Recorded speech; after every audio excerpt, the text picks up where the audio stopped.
रहमतुल्लाह वबरकातुहू नाज़रीन तुसीं देख रहे हो हसदा वसदा पाकिस्तान टीवी इंटरनेशनल ते अज असीं सुनीता बर्डी जी दे कोल हां लंदन दे विच गैलेंट बॉक्सिंग क्लब दे विच ते इह माशाअल्लाह इंटरनेशनल लेवल दे उत्ते बॉक्सिंग खेलदियां ने ते इन्हां कोलों अज थोड़े इंटरव्यू लांगे। मसला है कि इह इंग्लिश दे विच जवाब देणगे थोड़ा बहुत तुहाडी एक्सप्लेन करनगे ते अस्सलाम वालेकुम संगीता जी। अस्सलाम वालेकुम। वालेकुम सलाम। सत श्री अकाल। संगीता जी कैसी हैं आप? ठीक है मैं। ठीक हो ते तुसी कितनी देर च हो गई तुहानू बॉक्सिंग दे प्रोफेशन दे विच जेड़ा है प्रोफेशन? 1 साल हो गया प्रोफेशनल, 8 साल हो गए एमेचर। अच्छा ते तुसी अगर एक्सप्लेन करना चाहो थोड़ा बहुत इंग्लिश भी कर सकते हो मगर मैं पंजाबी जी तुहाडे नाल सवाल करांगा जैसे कि मेरे बहुत सारे जो फॉलोअर्स वो पंजाबी ने मगर इंग्लिश भी समझते ने। अच्छा इसके बाद तुसी दिन दे विच कितना टाइम ट्रेनिंग करदे हो तुसी? I train 2 to 3 hours a day, 6 days a week, and बहुत hard में training कर दिया। जबरदस्त। Running, sprints, pad work, bag work, weights, everything. So सही ਤੇ ਸੁਨੀਤਾ ਜੀ ਤੁਸੀਂ ਇਹ ਦੱਸੋ ਕਿ ਜਿਹੜਾ ਹੁਣ ਪਾਕਿਸਤਾਨ ਦੇ ਇੱਕ ਬਾਕਸਰ ਨੇ ਚੈਲੰਜ ਕੀਤਾ ਹੈ ਲੰਡਨ ਦੇ ਬਾਕਸਰ ਨੂੰ ਤੁਹਾਡੇ ਕਲੱਬ ਦੇ ਤੇ ਉਹ ਤੁਸੀਂ ਕਿਹਦਾ ਉਸ ਚੈਲੰਜ ਨੂੰ ਕਿਹਦਾ ਦੇਖ ਰਹੇ ਹੋ ਫਿਰ ਬਾਅਦ ਜੋ ਇੰਡੀਅਨ ਇੱਕ ਬਾਕਸਰ ਨੇ ਚੈਲੰਜ ਕਰਤਾ ਹੈ?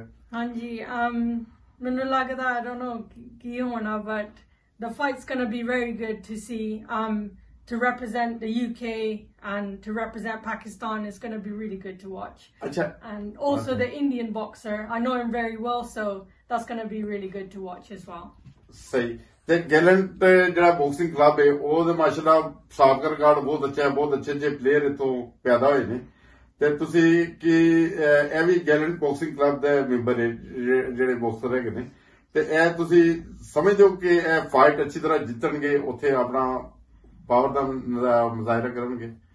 मेरा coach bone he's very good coach and I think that he's trained him very well, so I think it's going to be a good fight. Irfan साहब मैं जाना माशाल्लाह बहुत अच्छे कोच ने इन्हां कोलों इन्हां दे क्लब चों माशाल्लाह बहुत अच्छे बॉक्सर पैदा होए ने ते इह हुण हाल ही दे विच पाकिस्तान च बॉक्सिंग क्लब बना रहे शायद तुहानूं इस चीज़ दा पता होगा?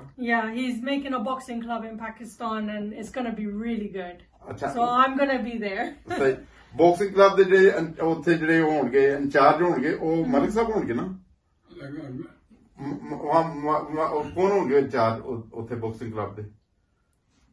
और अरफान मालिक साहब। अच्छा माशाल्लाह माशाल्लाह इन्होंने बड़ा उत्थे पाकिस्तान गए सी इन्होंने देखा कि बच्चे सी एक छोटे ਜਿਹੇ कमरे बॉक्सिंग का मुजाहिरा कर रहे सी खेलने की कोशिश कर रहे सी मगर इन्होंने अपने स्पोर्ट्स ਨੂੰ जैसा इन्होंने स्पोर्ट्स ਨਾਲ ਮੁਹੱਬਤ है जैसा इन्होंने माशाल्लाह तस्वीर भी लगी है ਤੇ ਇਹਨਾਂ ਦਾ ਆਪਣਾ ਕਲੱਬ ਇੱਥੇ ਵੀ ਇਹਨਾਂ ਨੇ ਉਹ ਪਾਕਿਸਤਾਨ ਦੇ ਵਿੱਚ ਵੀ ਇਹਨਾਂ ਉਹ ਕਲੱਬ ਬਣਾਉਣ ਦੀ ਉਹ ਕੋਸ਼ਿਸ਼ ਕੀਤੀ ਉੱਥੇ ਕਲੱਬ ਬਣਾਇਆ ਉੱਥੇ ਇਨਸ਼ਾਅੱਲਾ ਤਾਲਾ ਨਿਊ ਜਨਰੇਸ਼ਨ ਨੂੰ ਬਾਕਸਿੰਗ ਦੀ ਅੱਛੀ ਟ੍ਰੇਨਿੰਗ ਦੇਣਗੇ ਇੰਟਰਨੈਸ਼ਨਲ ਲੈਵਲ ਦੇ ਉੱਤੇ। Definitely is very good for the new generation and the children that are coming up into Pakistan and is really good for them because the boxing hasn't been really good over there. So now it's because of Amir Khan and yeah it's going to be really good for the children in Pakistan. अच्छा संगीता जी तुसी माशाल्लाह boxing ਤੁਹਾਡੀ fights ਵਗੈਰਾ TV ਦੇ ਉੱਤੇ ਵੀ ਆਉਂਦੇ ਰਹੀ ਹੈ ਤੁਸੀਂ ਮਾਸ਼ਾਅੱਲਾ ਅਸੀਂ ਤੁਹਾਡੀਆਂ ਤਸਵੀਰਾਂ ਵੀ ਇਨਸ਼ਾਅੱਲਾ ਤਾਲਾ ਲੋਕਾਂ ਨਾਲ ਅਸੀਂ ਸ਼ੇਅਰ ਕਰਾਂਗੇ ਤੇ ਉਥੋਂ ਉਹਨਾਂ ਨੂੰ ਪਤਾ ਚੱਲੇਗਾ ਤੁਸੀਂ ਵਾਕਈ ਮਾਸ਼ਾਅੱਲਾ ਬਹੁਤ ਤੁਹਾਡਾ ਨਾਮ ਹੈ ਇੱਕ ਬਾਕਸਿੰਗ ਦੇ ਵਿੱਚ। ਤੁਸੀਂ ਔਰਤਾਂ ਨੂੰ ਕੀ ਮੈਸੇਜ ਦੇਣਾ ਚਾਹੋਗੇ? ਸਾਡੀਆਂ ਏਸ਼ੀਅਨ ਔਰਤਾਂ ਉਹ ਘਰ ਦੇ ਕੰਮ ਮੁਸ਼ਕਿਲ ਨਾਲ ਕਰਦੀਆਂ ਨੇ ਤੇ ਉਹ ਬੰਦਿਆਂ ਤੋਂ ਅਕਸਰ ਮਾਰ ਵੀ ਖਾਂਦੀਆਂ ਨੇ ਵਿਚਾਰੀਆਂ ਤੇ ਉਹਨਾਂ ਨੂੰ ਥੋੜੀ ਜਿਹੀ ਬੋਡੀ ਦੀ ਟ੍ਰੇਨਿੰਗ ਤੇ ਲੈਣੀ ਚਾਹੀਦੀ ਹੈ ਕਿ ਨਹੀਂ ਬਾਕਸਿੰਗ ਦੀ? ਹਾਂਜੀ ਕਰਨਾ ਪੈਣਾ because you know it's not fair you know that women get treated the way we do and you know we're fighters you know we have to be fighters. ਇੱਕ ਮੁੱਕਾ ਮਾਰਦੀ।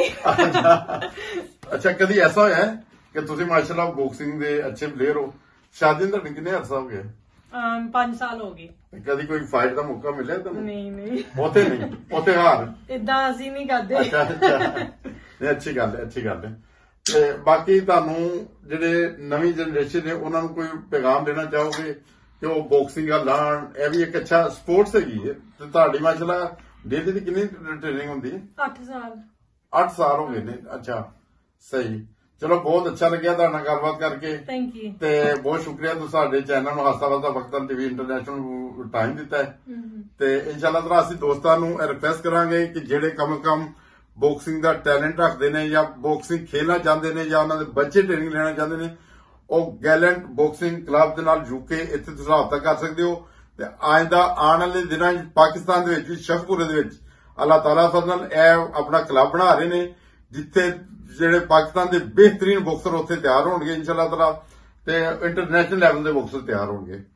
ਅਸੀਂ ਜਿਹੜਾ ਪਾਕਿਸਤਾਨ ਦਾ ਸਾਡਾ ਕਲੱਬ ਹੈ ਉਹਦੇ ਚੋਂ ਇਨਸ਼ਾਅੱਲਾ ਤਾਲਾ ਬਿਹਤਰੀਨ ਸਪੋਰਟਸਮੈਨ ਅਸੀਂ ਤਿਆਰ ਕਰਕੇ ਉਹਨਾਂ ਨੂੰ ਯੂਕੇ ਲੈ ਕੇ ਆਵਾਂਗੇ ਔਰ ਉਹਨਾਂ ਦੀ ਇੰਟਰਨੈਸ਼ਨਲ ਲੈਵਲ ਦੇ ਉੱਤੇ ਫਾਈਟਾਂ ਹੋਣਗੀਆਂ ਔਰ ਉਹਦੇ ਨਾਲ ਸਾਡੇ ਮੁਲਕ ਦਾ ਨਾਮ ਰੋਸ਼ਨ ਹੋਏਗਾ, ਸਪੋਰਟਸ ਦਾ ਨਾਮ ਵੀ ਰੋਸ਼ਨ ਹੋਏਗਾ।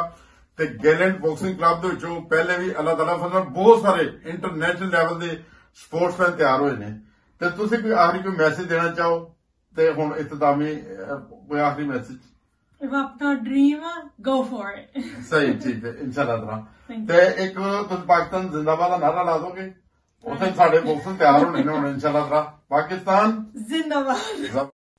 जी नाज़रीन, जैसा कि आपने देखा सुनीता का इंटरव्यू